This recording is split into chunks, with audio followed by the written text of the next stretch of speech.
defensible space and is a very fire-safe home. So take us through what we're looking at. Sure. The state requires that residents create defensible space around their homes. That gives us a chance to be able to save that home in the event there's a fire that threatens the house. So, for instance, what we look at is we always start with the home. And we look at the construction materials of the home. So this house, for instance, you can see that it's got cement siding. It's got rock veneer. This wood is actually fire-resistant wood that's on the side of the house. And then once we evaluate the house, looking at the roof, we'll start looking out into the forested area. All right, now if we look at this part, you've got this little rock part as well right next to the home, and that's very important. It is. We want people to have a non-combustible area next to the house. So in this case, they've just put rock down on the ground. Then from there, we're going to look into the general forested area next to the house. And what you can see this resident has done an excellent job of just raking up the pine needles, which really is a surface fuel that can ignite in a fire. But just clearing that out allows this area to be non-combustible as well. Now, we talked about the thinning of the forest, but in reality, in this home, he's got some little areas he's put together that are forested where the trees are close together, but that works. Exactly, it does. And what he's done here is you can see that the larger trees are pruned up, the branches are up in the air. The smaller trees, there's no surface fuels underneath them that could ignite these smaller trees on fire. So what this resident has done is created a space that's defendable, and if there was a fire in this area, this house could easily be protected. So one thing you were saying here, if a raging forest fire came through here right now, this home would not burn. No, this home is safe. What would be the threat to this house is whether or not his neighbors and his neighbors' neighbors did their defensible space as well, because structures actually can become a fuel source themselves in a fire like we saw on Angora.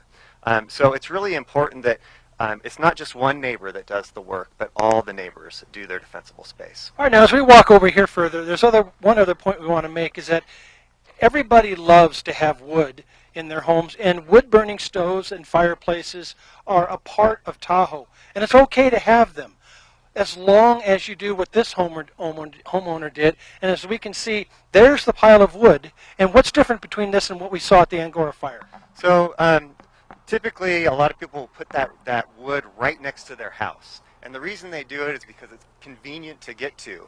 But the problem with that is during a fire, you'll get embers that will travel ahead of that fire front, and those embers will land in those wood piles and ignite those wood piles on fire. That's a lot of fuel right there.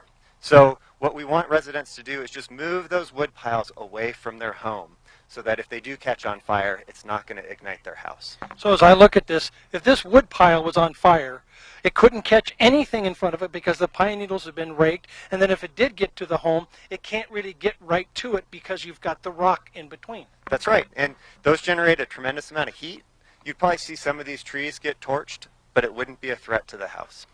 That's defensible space, and this is the important thing that people must realize. If you own a home in Lake Tahoe, you need to take the defensible space very seriously. That's right. We don't have enough fire engines to park in front of every house. So when we're fighting a fire, we want to be able to focus on putting that fire out, not on trying to protect the houses. So in this case, we're able to focus on the fire and not on the house because this resident has done such an excellent job. All right. Well, thank you very much, and we appreciate the homeowner letting us come out here and film his home. And we have more to talk about as we're going to be back in the next half hour. Again, this is very important, so please stay with us at Lake Tahoe Television as we talk about the importance of fire safety in our area, and we keep Lake Tahoe safe. For Chris Anthony from CAL FIRE, this is Dan McLaughlin for Lake Tahoe Television, sending it back into the studio with the king of defensible space himself, Mr. Mike Perrin. Thank you very much, Danny. Get to restacking, all right? It's your community's duty to now go restack it now that you've identified